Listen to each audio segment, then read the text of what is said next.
Assalamualaikum warahmatullahi wabarakatuh. Halo sahabat semua, jumpa lagi bersama kami AZ Channel. Di video kali ini kami akan menceritakan kisah Nabi Ayub alaihissalam. Nabi Ayub alaihissalam hidup pada tahun-tahun 1420 sampai tahun 1540 sebelum Masehi. Beliau berasal dari Romawi. Beliau diutus Allah untuk menyeru kaumnya, yaitu masyarakat di daerah Huran, sekitar Yordania dan Syria, agar menyembah Allah.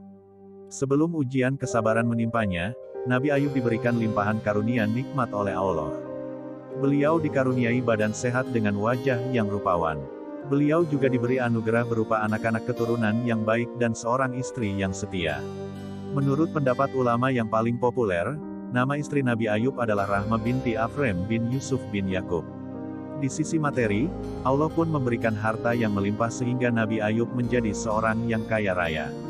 Tak hanya berupa uang, harta tersebut juga mewujud dalam bentuk tanah dan bangunan yang luas di daerah Batsniyah, salah satu wilayah dari negeri Huran. Beliau juga memiliki bermacam binatang ternak dalam jumlah yang sangat banyak hingga tak ada orang yang bisa menandinginya. Binatang ternak tersebut berupa unta, sapi, kuda, keledai, dan kambing. Dengan banyaknya nikmat yang telah Allah diberikan, Nabi Ayub pun rajin bersyukur. Beliau menjadi seorang hamba yang bertakwa dan menyayangi sesama. Nabi Ayub rajin menyantuni anak yatim, janda, duafa, dan orang yang sedang dalam perjalanan tapi tak punya uang untuk melanjutkan Ibnu Sabil, serta memberi makan orang miskin.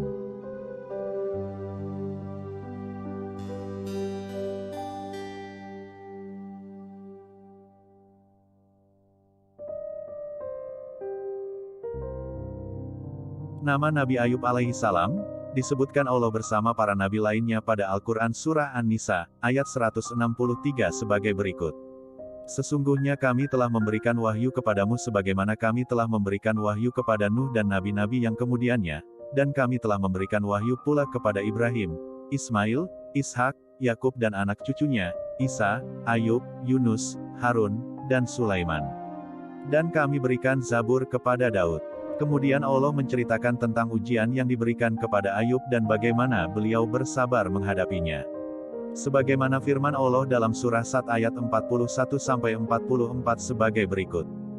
Dan ingatlah akan hamba kami Ayub ketika dia menyeru Tuhannya, sesungguhnya aku diganggu setan dengan penderitaan dan bencana. Allah berfirman, hentakkanlah kakimu, inilah air sejuk untuk mandi dan untuk minum. Dan kami anugerahi dia, dengan mengumpulkan kembali keluarganya dan kami lipat gandakan jumlah mereka, sebagai rahmat dari kami dan pelajaran bagi orang-orang yang berpikiran sehat. Dan ambillah seikat rumput dengan tanganmu, lalu pukullah dengan itu dan janganlah engkau melanggar sumpah. Sesungguhnya kami dapati dia, Ayub, seorang yang sabar. Dialah sebaik-baik hamba, sungguh, dia sangat taat kepada Allah. Allah memberi ujian kepada Nabi Ayub dengan mengambil kembali seluruh nikmat berlimpah yang dia berikan kepada beliau. Pertama, Allah timpakan kepada Ayub alaihissalam penyakit kulit di sekujur tubuhnya.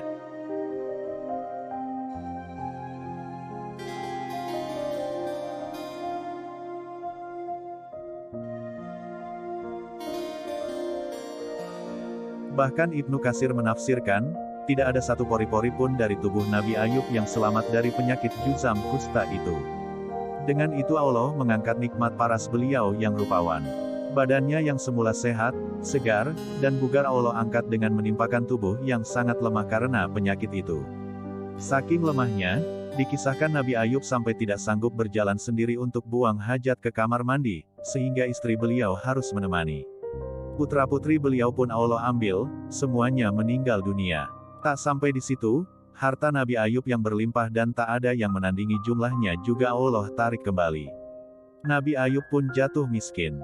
Ditambah dengan kondisi penyakitnya, semua orang menjauhi beliau. Nabi Ayub pun mengasingkan diri ke suatu tempat. Hanya istri beliau yang setia menemani, juga dua orang sahabat beliau yang selalu mengunjungi. Para ulama pun berselisih pendapat mengenai berapa lamanya Nabi Ayub menjalani ujian tersebut. Ada yang mengatakan bahwa Nabi Ayub sakit selama 18 tahun. Ada juga yang berpendapat hanya 3 tahun saja. Sebagian ulama ada pula yang menyebutkan bahwa Ayub alaihissalam ditimpa musibah tersebut selama 7 tahun 7 bulan 7 hari. Namun Rasulullah Shallallahu Alaihi Wasallam pernah bersabda sebagaimana diriwayatkan oleh Anas bin Malik tentang berapa lama waktu Nabi Ayub menjalani ujian ini. Sesungguhnya Nabiullah Ayub, alaihi salam berada dalam ujiannya selama 18 tahun. Baik keluarga dekat maupun keluarga jauh menolaknya kecuali 2 orang laki-laki dari saudara-saudaranya. Kedua saudara itulah yang selalu memberinya makan dan menemuinya.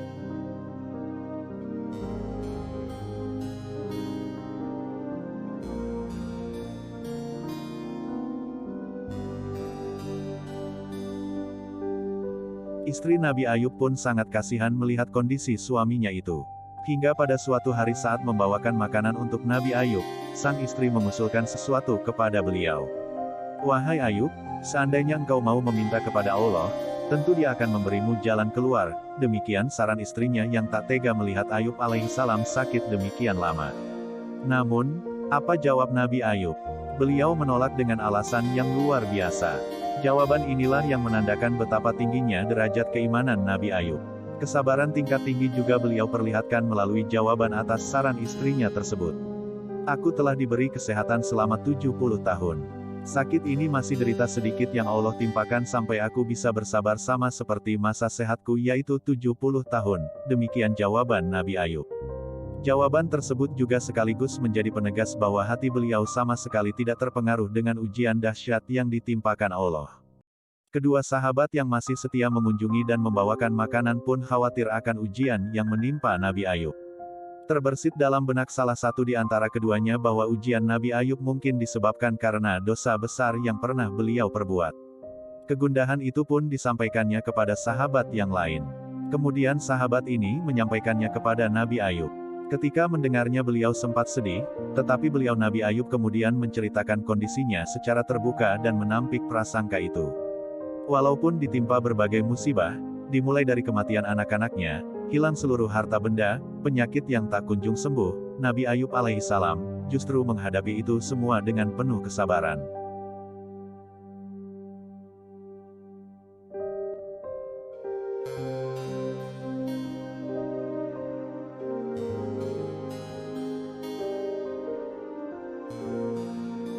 Karena kesabaran Nabi Ayub yang luar biasa saat menjalani ujian tersebut, Allah pun menunjukkan jalan keluar. Allah menceritakan hal tersebut pada Al-Quran Surah Al-Anbiya ayat 83-84 sebagai berikut. "Dan ingatlah kisah Ayub, ketika dia berdoa kepada Tuhannya, 'Ya Tuhanku, sungguh, aku telah ditimpa penyakit, padahal Engkau Tuhan yang Maha Penyayang dari semua yang penyayang. Maka kami kabulkan doanya, lalu kami lenyapkan penyakit yang ada padanya dan kami kembalikan keluarganya kepadanya, dan kami lipat gandakan jumlah mereka sebagai suatu rahmat dari kami, dan untuk menjadi peringatan bagi semua yang menyembah kami.'" Kisah tersebut sama dengan firman Allah pada surah Sad ayat 41-44 di atas. Allah mewahyukan kepada Nabi Ayub untuk menghentakkan kaki beliau ke tanah. Kemudian dari sana Allah pancarkan mata air yang sejuk. Nabi Ayub pun bergegas mandi di mata air tersebut hingga sembuhlah penyakit kulit dari badan beliau. Allah juga memerintahkan kepada Nabi Ayub untuk minum dari mata air tersebut. Kesejukan airnya kemudian mampu membasuh batin Nabi Ayub, sehingga beliau kembali sehat bugar lahir dan batin. Kekuatannya pun kembali pulih, bahkan seperti tidak pernah sakit. Saat beliau hendak menemui istrinya, sang istri sempat tidak mengenali Nabi Ayub. Walaupun Nabi Ayub tampak sama seperti saat beliau sehat dulu. Sebetulnya sang istri mengingat postur dan wajah Nabi Ayub sebelum sakit itu. Akan tetapi, dalam bayangan istri Nabi Ayub, beliau masih lemah dan berpenyakit kulit, sehingga ia tidak menyangka bahwa sang suami akan sembuh lebih cepat. Keduanya pun bersuka cita mengucap syukur kepada Allah.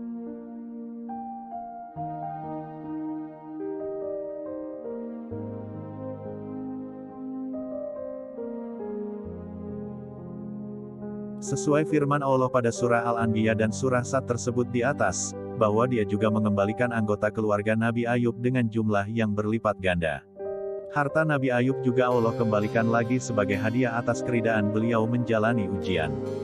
Dalam beberapa riwayat dikisahkan untuk mengembalikan harta kekayaan Nabi Ayub, Allah mengirimkan 2 awan. Satu awan menaungi gundukan gandum, sedangkan awan lainnya menaungi gundukan jewawut. Awan yang menaungi gundukan gandum tersebut mengeluarkan hujan emas.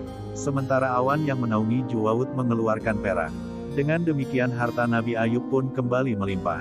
Dalam versi yang lain, dikisahkan Nabi Ayub memiliki 2 peti.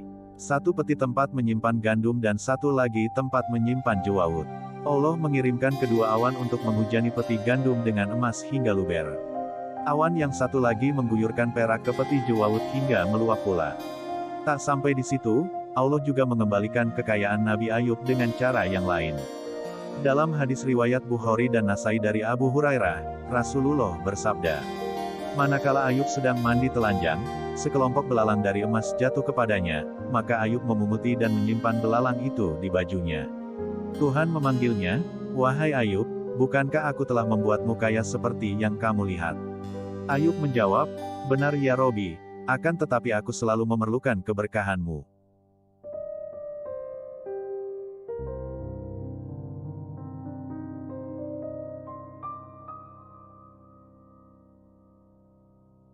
Kisah Nabi Ayub selanjutnya adalah tentang sumpah atau nazar Nabi Ayub alaihissalam. Dalam surah Sad ayat 44, Allah berfirman, dan ambillah seikat rumput dengan tanganmu, lalu pukullah dengan itu dan janganlah engkau melanggar sumpah. Sesungguhnya kami dapati dia, Ayub, seorang yang sabar. Dialah sebaik-baik hamba, sungguh, dia sangat taat kepada Allah. Sumpah yang Allah maksud pada ayat tersebut adalah nazar Nabi Ayub ketika beliau sakit. Nabi Ayub sempat mengucapkan nazar untuk memukul istrinya saat itu lantaran sang istri melakukan perbuatan yang tidak berkenan di hati beliau. Ada beberapa versi cerita tentang kesalahan istri Nabi Ayub tersebut.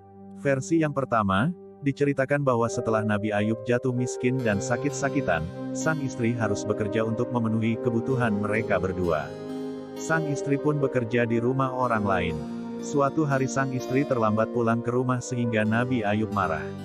Akhirnya beliau mengucapkan sumpah tersebut. Versi cerita yang lain, Nabi Ayub marah karena sang istri menjual tali pengekang kuda mereka. Hal tersebut terpaksa dilakukan istri beliau karena tidak memiliki cukup uang untuk membeli makanan. Akhirnya tali pengekang tersebut dijualnya untuk membeli roti. Setelah sembuh dan sehat kembali, Ayub alaihissalam teringat kembali akan nazar beliau kepada Allah tersebut. Namun, beliau tak tega memukul istrinya yang telah sepenuh hati merawat Nabi Ayub saat sakit. Akan tetapi, beliau juga harus menunaikan nazarnya. Akhirnya Allah memberikan solusi yang mudah. Allah mewahyukan kepada Nabi Ayub untuk mengambil seikat batang gandum dan memukulkan ke istrinya 1 kali. Dengan demikian telah tertunaikan nazar Nabi Ayub.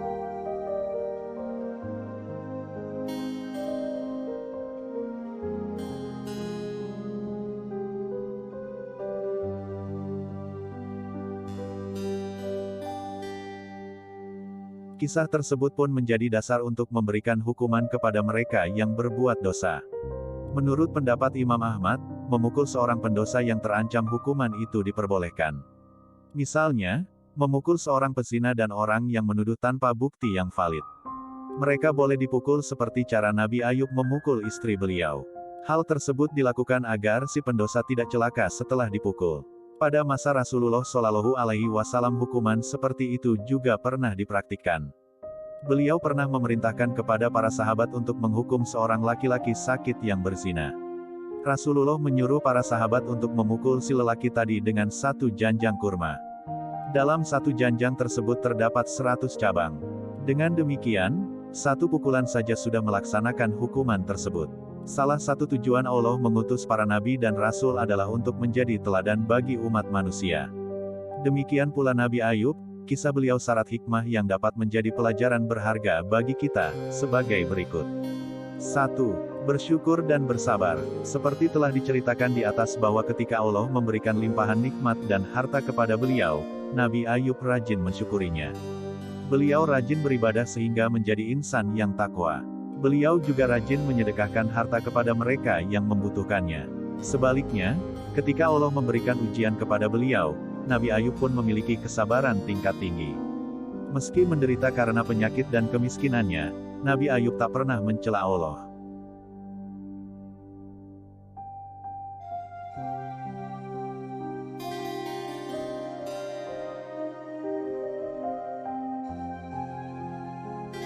Dua, harta dan anak hanyalah titipan. Dari kisah Nabi Ayub kita belajar bahwa semua harta dan anak-anak yang dikaruniakan Allah hanyalah titipan di dunia. Pemilik sejati dari semua yang kita miliki saat ini hanyalah Allah Subhanahu wa Ta'ala. Sewaktu-waktu Dia bisa mengambilnya kembali. Karena itu kita hendaklah selalu rendah hati. 3. Berprasangka baik kepada Allah. Meski menderita dalam waktu yang tidak singkat, Nabi Ayub senantiasa berprasangka baik kepada Allah. Tingginya keimanan yang beliau miliki membuat Nabi Ayub yakin bahwa semua yang Allah berikan adalah yang terbaik. 4. Selalu menggantungkan diri kepada Allah. Hal ini tercermin dalam kisah yang diceritakan oleh Rasulullah tentang Nabi Ayub yang memunguti belalang emas dan dialognya dengan Allah. Meski telah mendapat jaminan kekayaan dari Allah, tetapi Nabi Ayub masih tetap menggantungkan diri beliau pada berkah darinya. 5. Selalu melaksanakan nazar atau sumpah kepada Allah. Seperti yang dikisahkan dalam surah Sad ayat 44 tentang solusi yang mudah bagi Nabi Ayub, untuk melaksanakan nazar memukul istrinya. Melalui ayat tersebut Allah memberitahukan kepada kita bahwa seperti apapun kondisinya, nazar tetaplah harus dilaksanakan. 6. Allah akan memberikan balasan hadiah atas kesabaran. Seperti kisah Nabi Ayub di atas, setelah mendapatkan bukti kesabaran beliau, Allah pun menggantikan penderitaannya dengan nikmat yang berlimpah. Kesehatan, harta, dan anak-anak Nabi Ayub dikembalikan lagi dengan berlipat ganda. Sekian kisah Nabi Ayub alaihi salam, semoga kita bisa mengambil hikmah dan menambah keimanan kita kepada Allah Subhanahu wa Ta'ala. Amin ya Robbal Alamin. Dukung channel ini dengan cara like, komen, dan subscribe, juga nyalakan notifikasi loncengnya agar kalian tidak ketinggalan video kami selanjutnya. Wassalamualaikum warahmatullahi wabarakatuh.